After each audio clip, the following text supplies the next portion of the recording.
Alors, Bezrat Hashem, on va parler un peu de la fête de Purim. Comme vous savez, la semaine prochaine c'est Purim. On va parler un peu de la fête de Purim. Alors, on va expliquer c'est quoi à part le miracle qui est arrivé. On voit qu'il y a tout un miracle caché. Parce que si on regarde l'histoire, c'est une histoire qui paraît très simple.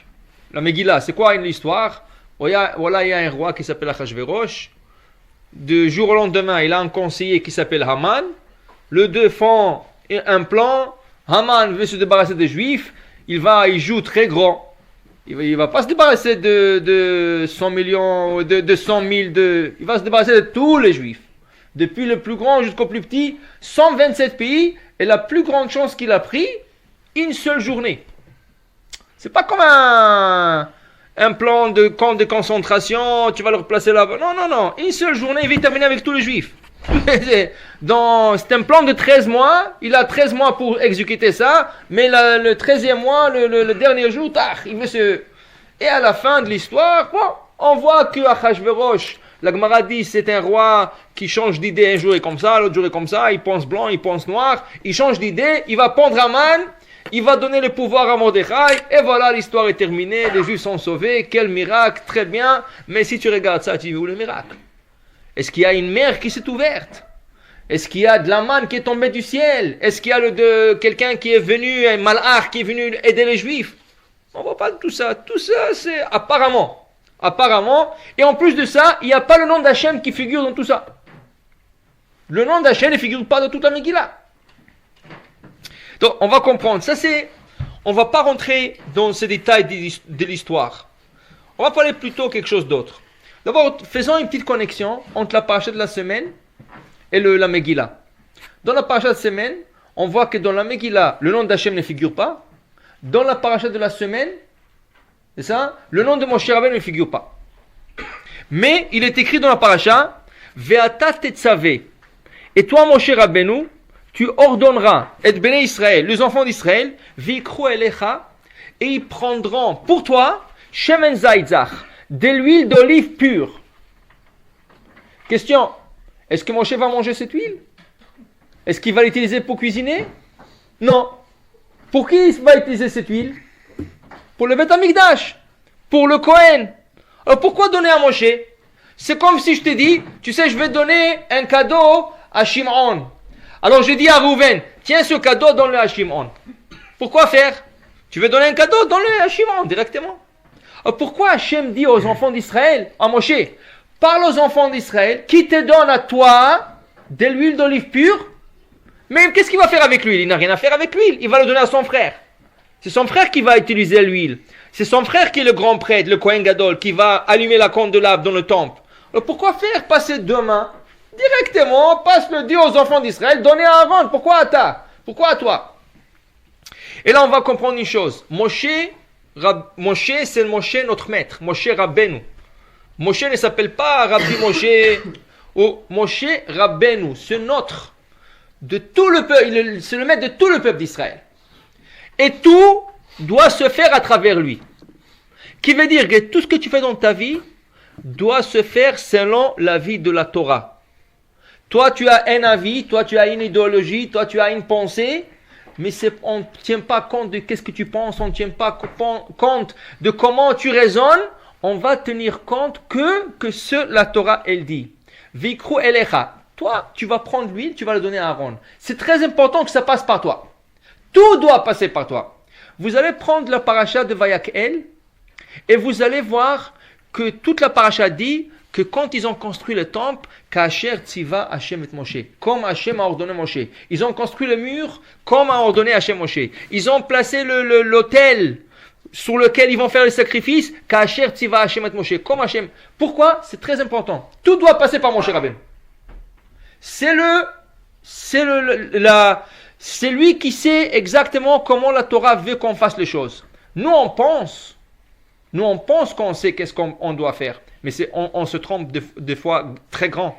Exemple, il y a un roi qui a un conseiller. Il dit, écoute, je vais t'envoyer chez mon ami, un autre roi de notre pays, et tu vas passer quelques jours là-bas, Mais fais attention à une chose. Tu ne paries sur rien. Pas de pari. S'ils vont te dire on parie 1 million, 2 millions, 3 millions, tu ne paries sur rien. Non. L'autre a dit, je vous promets, je ne vais pas parier. Non. Il arrive là-bas, il passe 3 jours. L'autre roi, il lui dit, maintenant tu peux partir. Avant qu'il parte, l'autre roi, il a un ministre juste à côté de lui. Il lui dit à ce gars, à ce ministre, pourquoi tu as une bosse sur le dos? Qu'est-ce qui t'est arrivé? Tu avais un accident? Il dit, de quoi tu parles? Moi, j'ai rien. Il dit, non, quoi. Dis-moi, on ne voit pas la bosse que tu as sur le dos. C'est une grande. Il dit, j'ai rien. Qu'est-ce que tu parles? Il dit, voilà. Il dit, regarde, je vais demander 5 personnes ici, ils vont tous dire que tu as une bosse. Alors il dit, tu vois la bosse? Il dit, oui. Tu vois la bosse? Oui. Il dit, dis-moi, vous vous moquez de moi? Il dit, non, tu veux parier? L'autre, il dit, mais je n'ai pas le droit de parier. L'autre, il dit, mais écoute, 1 million de pièces en or, si on parie que tu as une bosse, tu vas enlever ta chemise et on va voir la bosse. L'autre, il dit, tu sais quoi, pourquoi pas parier? Je vais prendre le 1 million, je suis sûr de gagner.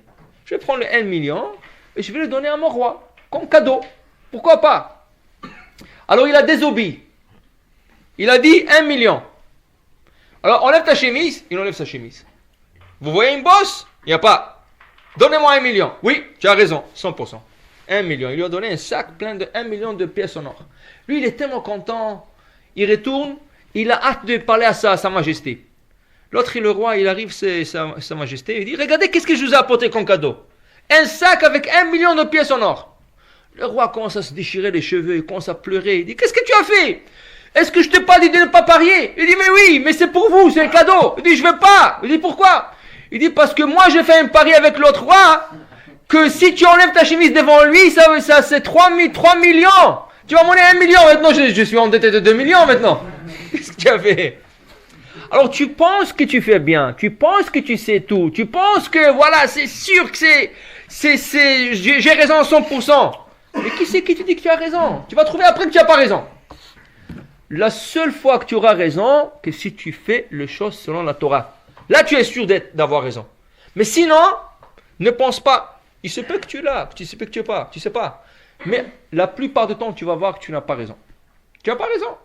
Alors, la seule chose, si on passe par la Torah, c'est ça que ça va être. Alors, l'histoire de la Megillah, c'est quoi?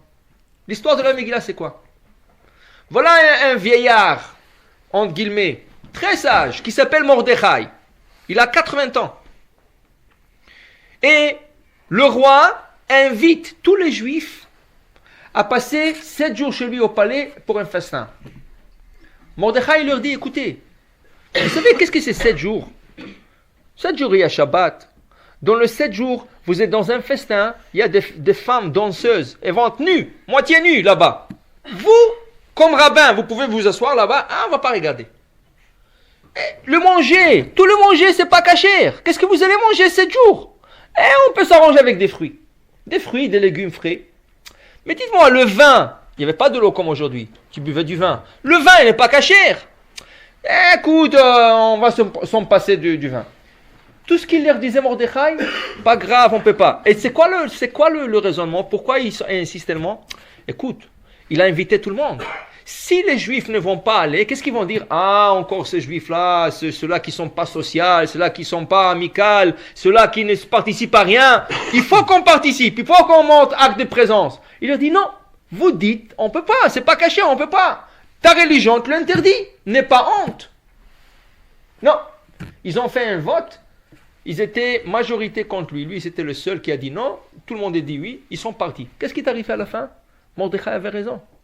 Ils ont mangé non cochère, ils ont bu du vin non cochère, ils ont vu de femmes, ils ont tout fait à l'envers. C'est qui a causé le décret sur les juifs. C'est ça qui a déclenché le décret. Combien de personnes ont mangé dans son festin? 18 544 juifs qui ont mangé du non cochère durant 7 jours.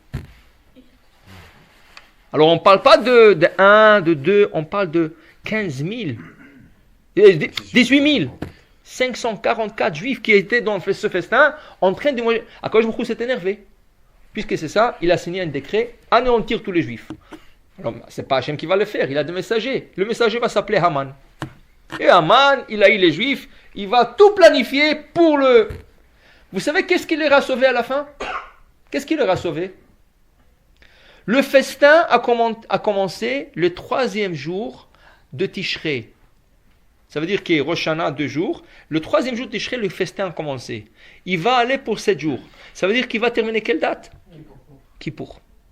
Parce que le 10e jour de Tishrei, c'est Kippour. Ils ont mangé, ils ont bu 6 jours. Le 7e jour, tous là-bas, ils ont dit quoi? Kippour, on va être ici, jamais de la vie. Kippour, il faut que tu sois à la synagogue. Kippour, il faut que tu pries. Tu peux pas manger Kippour, tu vois. Ils ont dit, jusque-là, hein, on a fait déjà tout ce qu'il faut pas faire. On va pas Kippour, jamais de la vie. Même le juif le plus bas qui peut être, jamais Kippour, il a peur, tu trembles du Kippour. Ils sont tous partis, ils ont tous quitté le 7e jour. C'est ça qui va leur sauver. Quand ils vont prier Kippour, ils vont faire tchouva, Akadosh Baruch Hu va changer le décret.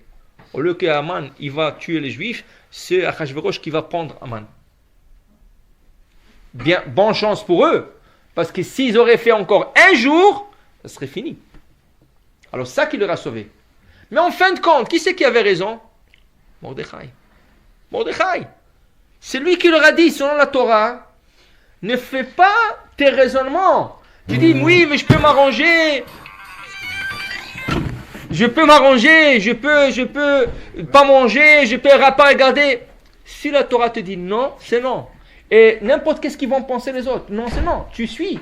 Il faut que tu suis. Et qu'est-ce qui leur a sauvé à la fin? Comment ils étaient sauvés à la fin? Ils ont écouté Mordechai. Ils ont écouté Mordechai. Qu'est-ce que tu dis, Gershon? Mais Purim, c'était avant... Kippour, c'était avant Purim? Bien sûr. Kippour, c'est depuis Moshe Rabbeinu. Mais c'est... Kippour, c'est après qu'ils ont fait le veau d'or. Mais c'est comme Purim, alors comment ils savaient que Purim y aura? Comment? Que Purim. Oui, une fois qu'on a eu la fête de Purim, oui, elle a dépassé par ses lumières spirituelles et ses niveaux spirituels, elle a dépassé Kippour. Mais d'abord, Kippour est venu. Kippour est venu en premier.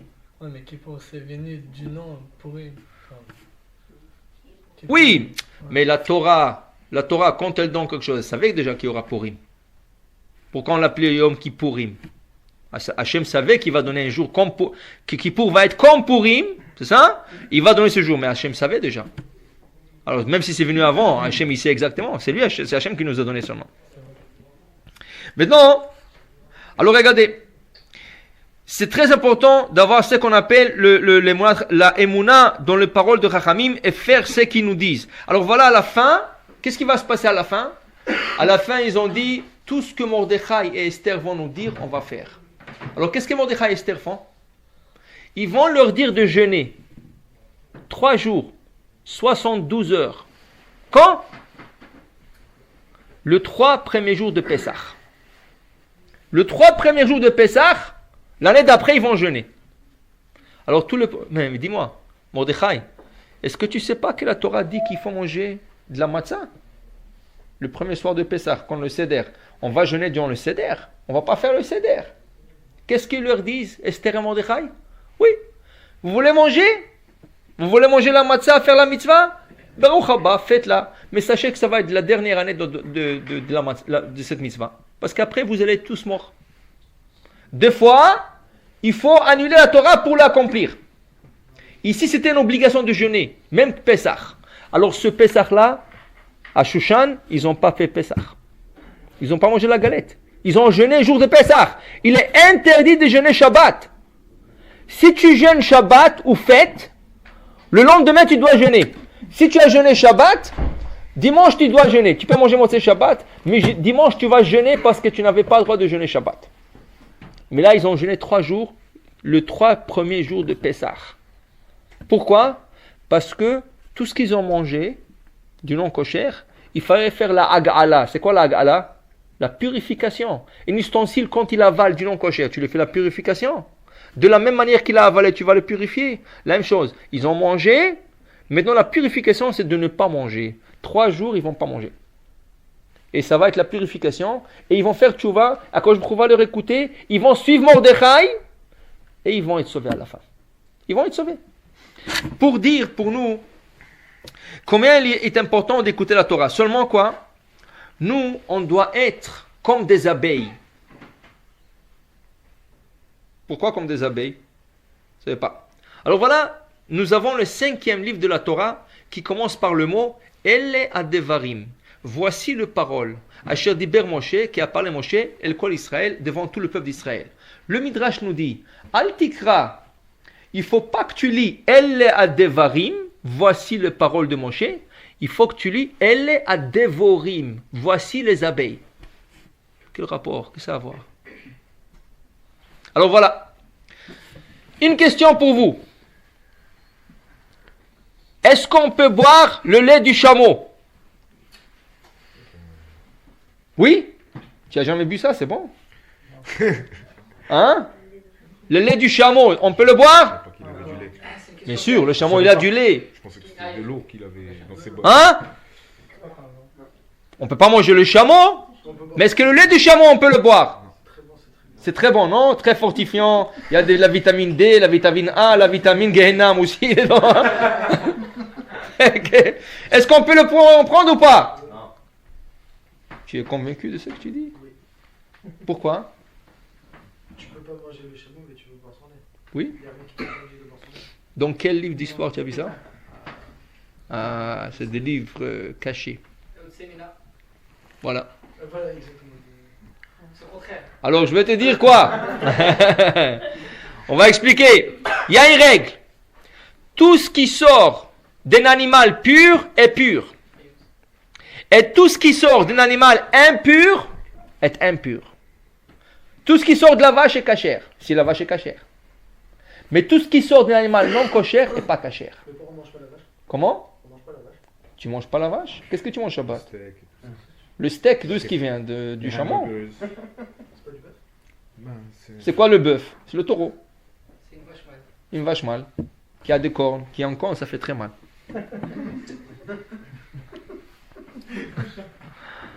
Alors, tout ce qui sort du pur est pur, et tout ce qui sort de l'impur est impur. Un chameau est impur, son lait est impur. La vache c'est pur, son lait est pur et comestible. Michael, alors tu vas nous dire, l'abeille est pure ou impure? L'abeille? Impure, oui ou non? Qu'est-ce que tu me regardes? Je ne suis pas tombé du Mars. L'abeille c'est pur ou impur? Tu n'es pas sûr? C'est bon. Non, sois sûr. Moi, je suis pas La... sûr. Il y a du miel, non? Ah.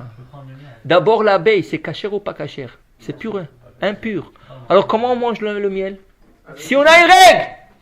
Mais c'est pas un produit. Hein? C'est pas un produit direct. Il y a Alors c'est quoi ça? une manipulation qui se fait. L'abeille doit travailler. Le miel ne sort pas de l'abeille. On doit la travailler avant que. Ok, une question pour toi. Est-ce que tu connais un laboratoire? Oui, une machine dans le laboratoire, que je lui mets du papier, je lui mets du plastique, je lui mets du verre, je mets tout, de l'autre côté de la machine et je reçois de lait. Tu connais une machine comme ça? Non. Non, tu connais pas? Non, pas encore. Pense bien. Répétez, là. Hein? Moi je connais, hein? Moi je connais une machine, ça s'appelle la vache. La vache, qu'est-ce qu'elle fait? Elle mange toute la pourriture. Elle mange du papier, du plastique. J'ai vu une vache qui a mangé même un parapluie. Vous rigolez? Vous savez qu'en Israël maintenant, ils donnent aux vaches à manger des aimants? Et elle meurt pas? Pourquoi? Non, elles ne meurent pas. Un petit morceau. Pourquoi? Parce qu'ils ont trouvé que les vaches mangent des clous. Les vaches mangent des parapluies. Moi j'ai vu une photo. Une vache ils ont ouvert une vache. Ils ont trouvé dans son estomac un parapluie. Carrément. Et la machine, elle a mangé, elle a avalé. Alors qu'est-ce qu'ils font maintenant? Vous savez que ces parapluies, ces clous et tout ça, quand elle les mange, ça perd son estomac. Quand ça perce l'estomac, elle devient non cochère. Alors ils les font maintenant manger des aimants, un petit morceau d'aimant. Comme ça, s'il avale des clous, ça va se diriger vers l'aimant et ça va pas percer l'estomac. La vache, elle mange tout. Je pensais que ça mangeait que l'herbe. Ah oui, tu es très innocent, toi. Mais c'est ce qu'il disait quand on était jeune à l'école. Oui, quand on était jeune à l'école, mais il faut voir qu'est-ce qu'ils mangent les vaches. Ça? Mais c'est un laboratoire extraordinaire. Elle mange même des parapluies tout dans du lait. Tu as vu ça? Alors revenons à ta question. L'abeille ne fait pas de... Elle ne processe pas le sucre qu'elle mange. Parce que s'il aurait processé, s'il aurait fait comment on appelle ça? s'il aurait travaillé le sucre, ça ne serait pas cachère. L'abeille, c'est juste le contraire. Elle le mange, elle suce le sucre des fleurs, elle te le donne à l'état naturel. Il ne rentre pas dans son système, elle n'a pas d'estomac qui va travailler ce sucre pour donner le miel. Le miel sort pur. Seulement avant, il est granulé. Quand il le prend un peu granulé, après, il te le donne sous forme de liquide. Mais il n'a pas été travaillé dans son estomac. Il est pur. Mais s'il serait rentré, il serait travaillé, ça serait interdit de manger l'abeille. Maintenant, vous allez comprendre. Elle est à Devarim. Voici le parole de Moshe. Voici les abeilles. Tu dois être comme une abeille. Quand tu entends la Torah, quand tu pratiques la Torah, n'ajoute rien de toi. Sois comme l'abeille. Tu as reçu la Torah. C'est comme ça qu'on m'a dit de faire. Je le fais comme ça. Je ne commence pas à raisonner. Ça m'arrange, ça m'arrange pas. Ah, peut-être ça c'était au temps de Moshe Rabbeinu. Ça c'était au temps de... Ah, mon père, il y a 70 ans, il faisait ça. Aujourd'hui, c'est plus moderne. Tout ce qu'on t'apprend de la Torah, sois comme une abeille. Tu le rentres, tu le sors. Ne commence pas à faire de food processing et de toutes sortes de raisonnements. Ça marche pas. Parce que qui c'est qui te dit que ton raisonnement est bon? Peut-être ton raisonnement est faux. Tu dois donner les choses pures. Regardez, la Gemara nous raconte une chose. La Gemara nous raconte que si tu es vendeur, tu as un magasin et tu vends des produits de base. Pain, du lait, toutes sortes de choses. Maintenant, vous savez que les produits de base, ils ont un prix presque fixe. Le lait, c'est 3 $, 4 $ la bouteille. Dans n'importe quel magasin tu vas rentrer, pareil. Peut-être 5 sous de plus, 10 sous de... Mais c'est pareil. Le pain, la même chose. Des produits de base, la même chose. Maintenant, il y a une loi dans le Gemara, Masechet Baba Metzia, qui dit comme ça. Si quelqu'un a vendu un produit qui a un prix fixe, plus que 17% du prix du produit, si l'acheteur veut, il peut lui rendre le produit et il est obligé de lui rendre son argent. Et tu ne peux pas dire, ah non, je te l'ai vendu, je m'excuse. Non. Tu as pris plus que, jusqu'à 17%, tu as droit. Mais si tu as pris plus que 17, tu dois le rendre, si l'acheteur veut le rendre. Bon, ça c'est l'opinion de qui? Ça c'est l'opinion de Chachamim, de rabbin. Vient Rabbi Tarfon, et il dit, non, tu as le droit d'augmenter le prix jusqu'à 30%. La Gemara dit, quand le commerçant ont entendu l'opinion de Rabbi Tarfon, ils ont commencé à l'embrasser. Rabbi Tarfon, on t'aime jusqu'à 30%. Tu sais quoi, je vais te charger 28,9. Ils ont dit, Rabbi Tarfon, tu es le meilleur. Après, il y avait une autre halakha qui s'est compagnie à ça. C'est quoi l'halakha? L'halakha est, combien de temps, si tu as chargé 17% de plus, ou si tu as chargé 30% de plus, combien de temps lui, il peut te le rendre l'objet? Est-ce que le lendemain, dans une semaine, le gars, il a acheté du pain. Hein? Tu lui as chargé 18% de plus. Alors, 2 jours plus tard, ah, tu sais que tu m'as vendu ce pain à 2 jours, je te le rends. Quoi que tu me rends? Moi, je te l'ai vendu frais. Il vient de sortir du four. Tu me rends 2 jours plus tard, à qui je vais le vendre, moi? Moi, je peux rien faire avec. Combien de temps tu as pour rendre? Chachamim disent, le temps que tu vas à la maison, tu le montres à ta femme et à tes collègues, et tu reviens. C'est quoi? 10 minutes, 15 minutes, viens. C'est ça? Viens Rabbi Tarfon? Non. Toute la journée, depuis le matin jusqu'au soir. 12 heures, on va dire. Tu as pour rendre l'objet. Là, les commerçants sont tournés chez Rabbi Tarfon. Alors, Rabbi Tarfon, qu'est-ce que c'est? On ne veut pas de tes halachot, là. Quoi? Toute la journée, mais le gars, il va me revenir le soir. Qu'est-ce que je fais avec ce pain? Au contraire, Chachamim, c'est plus intéressant. Il a 15 minutes. Il revient pas dans 15 minutes. Je lui chargeais 18%. Il ne peut plus rendre l'objet. Là, ils sont retournés chez Chachamim. Allô? C'est pas du business, ça. Une fois, Rabbi Tarfon, ça t'arrange parce qu'il a dit 30% de plus. L'autre fois, Chachamim, ça t'arrange parce qu'ils te disent il y a 15 minutes pour rendre l'objet. Pas plus. Alors, tu vois que tu prends toujours ce qui t'arrange. Ça m'arrange, je le prends. Ça ne m'arrange pas, je ne le prends pas. Ça? Mais regardez une chose intéressante. Si tu as fait une transaction que selon certains rabbins, c'est permis, selon des autres, c'est interdit. Le gars, il vient au tribunal, il t'emmène au tribunal, et il m'a fait cette transaction, mais je sais que ce n'est pas tous les rabbins qui sont d'accord. Est-ce qu'on peut condamner ces gars dans le tribunal? Non. Pourquoi? Non. Non. Pourquoi? Parce que lui, il peut dire, moi je vais d'après les opinions des rabbins qui permettent. Tu peux rien faire. Il y a deux opinions, hein? Moi je suis ceux qui permettent. Très bien. Est-ce que vous avez jamais vu un cas? Est-ce que vous avez jamais vu un cas? Une femme qui emmène un poulet devant un rabbin, il lui dit, je crois que le poulet n'est pas cachère, mais est-ce qu'on peut faire quelque chose? Est-ce qu'il y a jamais un cas comme ça? Jamais. Mais non. Mais non! Il est tué. La femme, quand elle vient chez le rabbin, dis-moi si c'est cachère ou pas. Il ne va pas commencer à discuter avec lui. Mais comment, je sais. Il n'y a pas, ou cachère ou pas cachère. La femme ne va rien donner.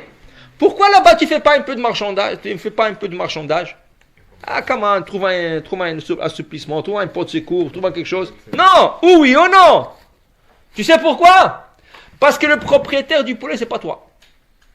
S'il est caché ou pas, c'est pas toi. Qui c'est le propriétaire du poulet? Gershon! Qui c'est le propriétaire du poulet s'il est caché ou pas? Non? Qui? Quoi? Comment vous savez pas? Oui? La poubelle. Non. Hachem. C'est Hachem. Pourquoi Hachem? C'est sûr. Mais pourquoi Hachem? Qu'est-ce que tu regardes encore? Pourquoi Hachem? Parce que la Gemara dit, il y a une contradiction dans les paroles du roi David. C'est écrit, l'Hachem a Aretzum Loa. À l'Hachem appartient la terre et tout ce qu'il y a dans la terre. Ça? D'autre part, David Amelech, il a dit, Hashamaim, Shamaim l'Hachem. Le ciel appartient à Hachem. Ve'aretz natan livnei Adam. Et la terre a été donnée aux hommes. Mais attends. Tu viens me dire que l'Hachem Aretzum Loa, tout appartient à Hachem, même la terre appartient à Hachem. Quand tu dis dans un autre verset que le ciel appartient à Hachem, la terre appartient à l'homme, ça se contredit. Dit Rabbi Lévi, c'est pas une contradiction. Avant que tu aies fait la bracha sur l'aliment, tu n'es pas propriétaire de l'aliment. Ça appartient à Hachem. Une fois que tu as remercié Hachem, tu lui as dit merci pour la pomme de terre, merci pour la pomme, merci pour la poire, merci pour la banane, merci pour ce poulet. Tu viens d'acheter cet aliment. Alors quand on dit l'Hachem Aretzum Loa, c'est quand avant que tu as fait la bracha. Quand on dit la terre t'appartient à l'homme, c'est quand tu as fait une bracha. Là tu peux en profiter, c'est à toi. Tu l'as acheté. Tu ne donnes pas de l'argent à Hachem, tu donnes la bracha à Hachem. La bracha c'est pour Hachem. Et quand un poulet sort non kosher, tu peux faire une bracha. Alors à qui appartient maintenant? Regarde-moi bien. Hachem. Voilà. Il appartient à Hachem. Alors une femme ne peut pas venir chez Hachem et dire, cher rabbin dit, fais-moi un spécial, comment ça marche pas, j'ai rien à manger. Ça t'appartient pas, madame, ça appartient à Hachem. Tu marchandes pas avec Hachem. Tu peux marchander peut-être c'est quelque chose qui t'appartient, mais pas avec Hachem. C'est pour ça que tout ce qui est personnel, tu commences à marchander. Hachem, comment, ça c'est de vieilles choses. Il faut que tu écoutes qu'est-ce qu'il dit la Torah. Il faut que tu sois neutre. Ne joue pas ton intérêt.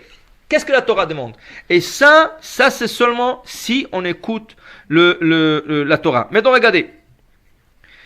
C'est écrit dans la Gemara que Rava, un des grands talmudistes, il a dit aux gens de Paponia, il y avait une ville qui s'appelait Paponia, il leur a dit, vous savez, on ne peut pétrir la matzah qu'avec Maïm Shelanu.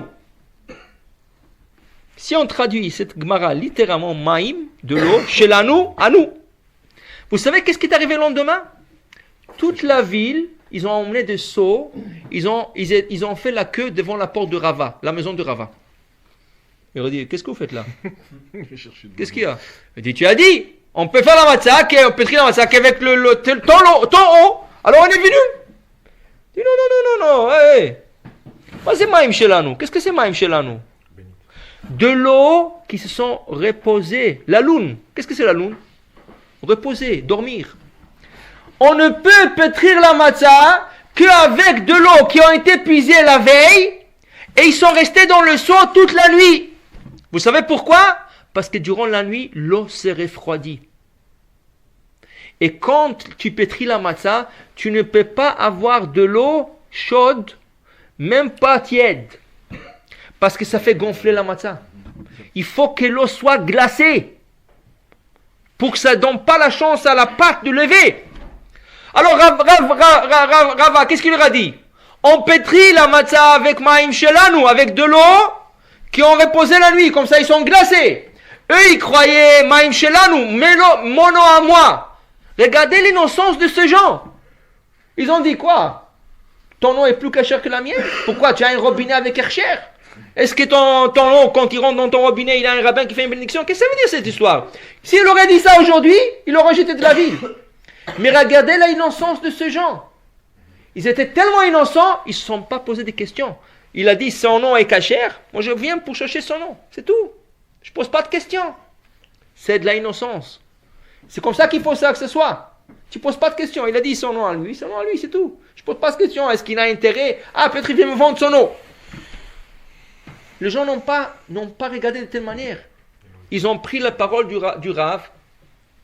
Innocemment. Il n'y a pas un truc avec l'eau qu'on n'a pas le droit de prendre des couverts ou des choses comme ça? Oui, c'est sûr. Tu vas couvrir l'eau durant la nuit. Tu le mets dans un seau, tu le couvres, et ça reste toute la nuit. Ça refroidit. Donc, regardez une autre chose. Vous connaissez à Bnei Brak, il y avait un grand Rav il y a 50 ans qui s'appelait le Hazonish. Rabbi Shaya Karlitz. C'était un des plus grands sommités à Bnei Brak. Le Rav, un vendredi après-midi, il est presque prêt à aller à la synagogue. Il y a un voisin qui tape. L'autre il dit oui, bonjour, quoi? Il dit Rav, j'ai un problème. Il dit problème, quoi? Il dit il y a un des tuyaux dans ma cuisine qui a éclaté. Il y a de l'eau qui coule. Il dit va appeler un plombier, qu'est-ce que tu veux de moi? Va. Il dit Rav, regardez l'heure. Dans une demi-heure c'est Shabbat. Quel plombier va venir maintenant m'arranger la tuyauterie? Il dit qu'est-ce que tu veux de moi? Moi je suis pas un plombier, qu'est-ce que tu veux de moi? Il dit non, je vais de vous un bracha. Il dit bracha de quoi? Non, donne-moi un bracha que l'eau arrête de couler. Quoi? Vous me donnez ou pas? Il dit bon, si vous croyez. Il lui a donné un bracha. Le gars arrive chez lui, l'eau a arrêté à couler. Très bien, il était très content. Le vendredi soir, ils prient ensemble. Il dit au Rav, la bracha était extraordinaire. Il dit quoi? Il dit l'eau a arrêté à couler. Il dit tu rigoles pas? Il dit non, je rigole pas, c'est vrai. Donc, le Rav, il a commencé comment? Il a rigolé, il a dit quoi? Bon, ça a marché. Motzei Shabbat, le gars il tape encore sur la porte du Rav. Il dit maintenant quoi? Il dit Rav, l'eau a arrêté à couler. Maintenant, dans ma bracha qui commence à couler, je peux appeler le plombier maintenant. Il m'a dit sérieux? Il dit je suis très sérieux. Tu as donné un bracha pour que l'eau s'arrête. Il lui a donné un bracha, l'eau a commencé à couler. Le Chazonish disait, lui il croyait pas. Mais il dit comment ça marchait? Comment ça marchait? La émouna de ce gars. Lui il avait la confiance à 100% dans le Chazonish, dans le rabbin. Il croyait que la bracha va être à 100%. C'est accompli. C'est quand tu n'as pas la émouna, ça marche pas. Si tu commences à douter, ça va marcher, ça va pas marcher, peut-être, qui c'est qui me dit? Alors tu as déjà dit, ça marche pas. Mais quand tu vas avec 100% de émouna, que ça marche, ça marche. C'est comme ça qu'il faut être. Une autre chose, c'est écrit qu'il y a 300 ans, 250 peut-être, dans la ville de Brisk, il y a un grand Rav qui va être nommé, il va être très jeune, il va avoir 20 ans quand il va être nommé, il s'appelle le Rav de Brisk. Ça va être le Rav de Brisk. Ce Rav-là, il a 20 ans, il est très jeune, et Baruch Hashem, il est très, très sage, c'est pour ça qu'ils l'ont nommé. Qu'est-ce qui arrive maintenant? Jour de Kippour, arrive Kippour, ils sont en train de prier.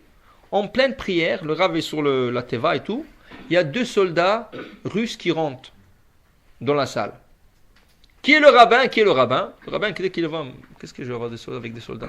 Il se court avec le talit, il fait semblant qu'il fait la Hamida. Donc, par respect, il ne voulait pas déranger le Rav. Alors, ils ont attendu une demi-heure, le Rav continue à faire comme ça. Ils disent, on va revenir plus tard. Ils ont quitté. Le Rav dit, Baruch Hashem, qu'est-ce que j'ai besoin de leur parler? Qu'est-ce que je vais avoir avec eux? Il revient 1 heure plus tard. Où est le Rav? Et encore, dès qu'il le revoit, il se couvre avec le talit, il fait comme ça, il fait comme ça. Il y a des gens qui commencent à parler entre eux. Mais qu'est-ce que c'est ces histoires-là? Pourquoi ils ne se tournent pas vers eux, leur demander au moins qu'est-ce qu'ils veulent? Alors, il y a un gars qui se lève, il dit, qu'est-ce que vous voulez du rabbin? Il dit, écoutez, il y a quelqu'un en prison, c'est un juif, on va le pendre dans quelques heures. Seulement, hein, on l'a demandé, qu'est-ce que tu veux à le dernier souhait? Il dit, je souhaite de parler à un rabbin pour qu'il me fasse la confession. Hacham, nous, Bagad, nous, je ne sais pas comment la faire. Alors, si le rabbin me fasse avec moi, comme ça, quand il va être pendu, il part avec la confession. Alors, il part, il revient 3e fois. Encore le rave, il l'aura vu, il se couvert, il commençait. Là, il y a un gars qui est dans le cal, il est très nerveux, il dit, mais qu'est-ce que c'est ça? Un gars qui va mourir comme ça, est-ce qu'on ne va pas lui donner du respect, on ne va pas lui faire la confession avant qu'il meure et tout ça? Le gars, il leur dit, pas besoin d'un rabbin, moi je suis un rabbin aussi, moi je peux vous aider. Alors, guidez-moi, je vais avec vous. Alors, ils l'ont pris, ils sont partis avec lui. Le rave, il ne voulait pas se mêler. Alors, les gens commençaient à parler. Mais qu'est-ce que c'est ça? Il est trop jeune, ce rabbin, il ne sait pas qu'est-ce qu'il fait. Un gars qui va mourir, pas de respect, tout ça. Des autres qui ont défendu, non, mais jour d'Kippour, comment il va leur parler, qu'ils attendent après la fête, quoi? Non, mais il va mourir, le gars. Ça a commencé à faire comme ça, les gens parlaient, tout ça. C'est devenu la discussion du jour. Fin de Kippour, le rabbin est en train de plier son talit après la prière, saluer tout le monde. Et voilà, les 2 soldats arrivent. Où le rabbin, top, là il a terminé, pas de problème, oui. Qu'est-ce que je peux vous aider? Pouf! Quelle chance que tu n'es pas venu. Mais ce n'étaient pas les mêmes soldats. C'était 2 autres. Il dit, quoi? Qu'est-ce qu'il y a? Il dit, non, on a réalisé qu'on a fait une faute. Ce gars-là, il est innocent. On n'a pas dû le tuer. Alors, heureusement que vous n'êtes pas parti, parce que s'il aurait fait la confession, on l'aurait tué. Mais quand vous n'êtes pas parti, c'est bon. Od Medaberim, ils sont en train de parler au rabbin. Qui c'est qui rentre? Le gars qui est parti avec les 2 premiers soldats. Il dit, ouf, vous savez pas quelle chance, j'étais là-bas, j'ai fait la confession, tout de suite après ils l'ont pendu. Heureusement que j'ai fait la confession avec lui. Il avait dit quoi? Oui. Il dit, c'est ce que tu as fait maintenant, tu as tué un gars innocent. Si tu ne serais pas parti, il n'aurait pas touché jusqu'à qu'un rabbin lui fasse la confession. Et là, il aurait trouvé que le gars est innocent. Mais le fait que tu es parti, ils l'ont tué. Ils l'ont tué par erreur. Pourquoi? Parce que tu croyais que tu es smart. Tu croyais que tu voulais sauver la situation, tu veux faire une faveur à un gars, voilà, tu n'as pas écouté, voilà, qu'est-ce que tu as causé? C'est pour ça qu'il ne faut pas que tu utilises ta logique. Qui c'est qui te dit que ta logique est plus vraie que l'autre? C'est ça? La seule chose, Vikru Elecha, Shemen Zaitzach, l'huile pure, c'est rien que Moshe Rabbeinu, ou c'est rien que ceux qui suivent la Torah. Sans ça, on ne peut pas faire. Sans ça, pourquoi? Parce que chacun a sa logique, chacun a son raisonnement. Mais il faut suivre le raisonnement. Qu'est-ce qu'il dit la Torah? Alors il y a de grands qui peuvent nous guider. Dans chaque génération, il y a des grands. Il y a Rav Ovadia Yosef, il y a le Rav Eliashiv, il y a de grands qui peuvent nous guider. Alors je terminerai avec une autre histoire. En Russie, il y a à peu près 50 ans, il y avait un grand rave en États-Unis qui s'appelait Rav Moshe Feinstein, Zatzal. Il est décédé il y a 15 ans à peu près. Quand il était un rave en Russie, dans la ville de Lyuban, une ville qui s'appelle Lyuban, lui, il était le rave là-bas. Dans la ville, ils avaient un problème avec un gars. Ce gars-là, c'était un délateur. Chaque fois qu'il voyait un juif pas payer ses taxes, il allait au gouvernement, celui-là, il n'a pas payé ses taxes. Et le gouvernement, vous savez, le KGB, il venait, il tapait. Et tout le monde il tremblait de ce gars. Il tremblait de ce gars. Un jour, le gars il arrive à la synagogue. Il dit au gabaï de la synagogue, hey, ce samedi, je monte 7e. Je vais aller. Il dit non, tu ne peux pas parce qu'il y a quelqu'un qui m'a réservé le 7e. Il a le nachla de son père. Il dit moi aussi, moi je monte, je vis. Il dit je ne peux pas. Il dit il n'y a pas, je ne peux pas. Moi je monte 7e et rien faire. Donc, le gars il a peur de lui. Mais il va voir le Rav. Le Rav Moshe Feinstein, il dit qu'est-ce que je fais? Il dit non, si ça a été réservé, tu le donnes au gars qui a réservé. Il dit mais le gars il va nous faire des problèmes. Il dit on fait la loi. La loi c'est la loi. On va s'arranger avec le gars. Shabbat arrive, le gars il est là, on ne l'appelle pas au 7e. Il se lève. Il dit qu'est-ce que c'est ça? Moi je dois monter. Le Rav il dit toi tais-toi. Assis-toi ou sors d'ici. Il dit quoi? Tu m'as dit ça? Il dit oui je t'ai dit ça. Je vais t'avoir. Et il est sorti. Tout le monde en tremblait. Tout le monde en tremblait. Qu'est-ce qu'il va faire et tout va faire? En fin de compte, en vérité, rien n'est arrivé. Rien n'est arrivé.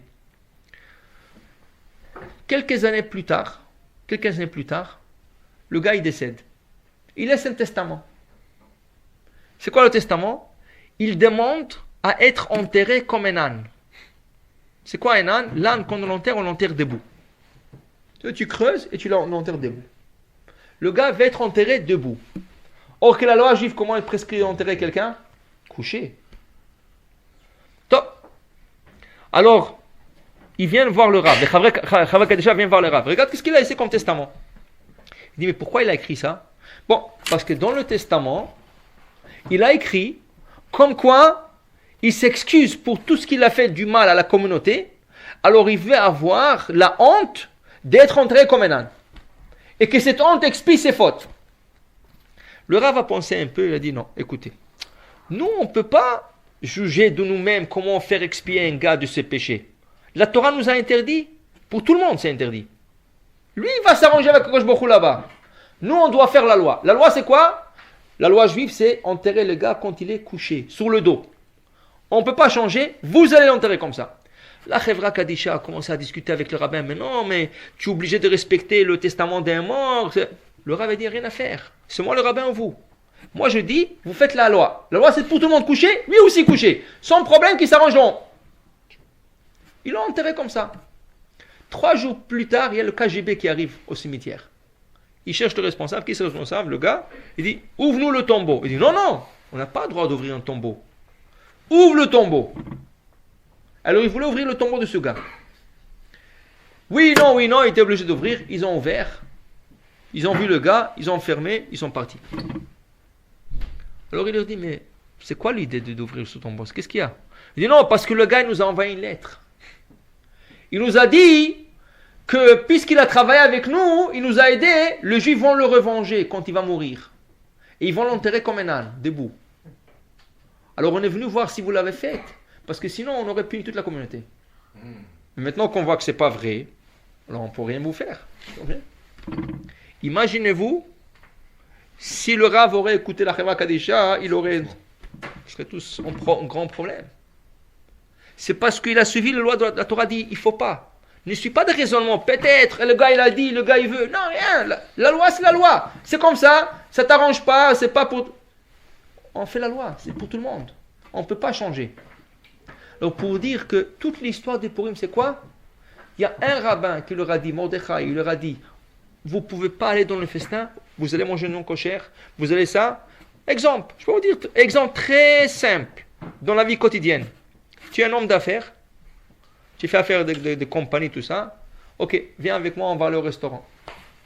Je t'invite dans le restaurant non kosher. Ah oh, moi je mange kosher. Allez, tu prends une salade. Ok? Tu prends une salade, mais qu'est-ce qu'il y a dans cette salade? D'abord, il a été coupé avec un couteau non kosher. Deuxièmement, si c'est la salade César, il y a la sauce, qui déjà avec de vinaigre et tout ça, c'est pas kosher. Si tu dis de verre, Bechlal, Tolaïm, si tu dis, ok, je vais manger un poisson grillé, qu'est-ce qu'il y a? Un saumon, je vais le voir.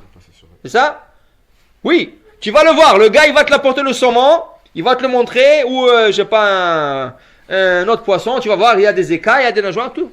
Il va te le griller. Mais attends, sur la grille sur laquelle il va te le griller, il y avait des crevettes il y a 5 minutes.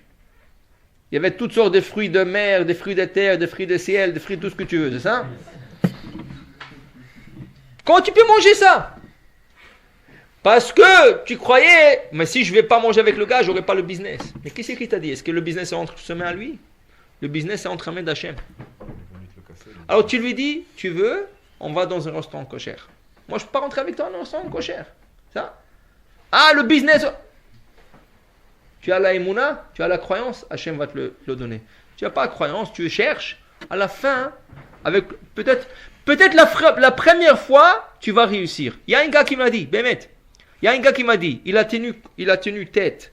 Quelquefois, il était avec des gens dans des restaurants non kosher. Il n'a pas mangé, il a pris qu'un verre de Perrier. Mais à la fin, il est obligé de commander un poisson. Parce que la pression qui est tellement grande.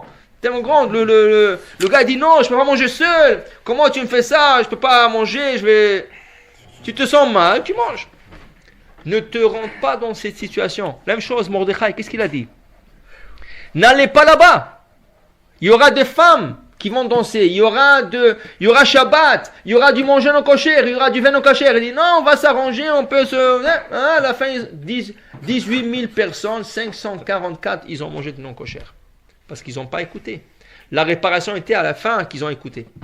Pour dire que la seule chose qu'on peut écouter, c'est rien que la Torah. Parce que rien que c'est elle qui peut raisonner. Notre raisonnement, on ne sait pas si on a.